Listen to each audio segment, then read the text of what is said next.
when Napoleon Dynamite blew up as it did, it changed everything. Because I was no longer, Efren Ramirez, the CEO of Nocturnal Rampage. I became a celebrity overnight. I was a star. And I'm like, no, I used to rave with you guys. Come on. Like, it changed everything. But I understood that it was going to become something else that I didn't know what it meant back then. You couldn't control it at that point. But it was beyond me. And I thought, okay. Man, did you realize when y'all were filming that was going to become the pop icon movie that it did? Like, was there any like inkling that would be something that would happen? It was such an independent film, and it started from the underground. These guys all went to BYU. They were going to film school, and Jared and Jerusha, along with Aaron Rule, who played Kip, and John Heater, Napoleon, they all went to school and they were just shooting short films.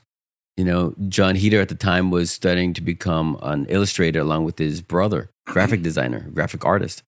So, but he's such a fierce artist who has a handle of many skills.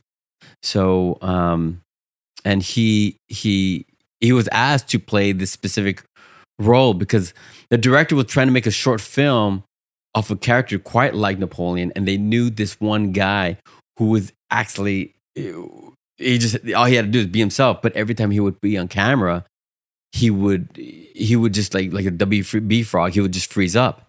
And so John Heater was like, I could play him, and they was like, okay.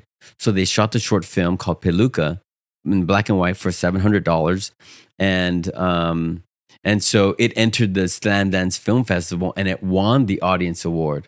Oh, wow. And so because of that, he and his wife, Jared and Jerusha, together they were composing it to make it into the feature-length film.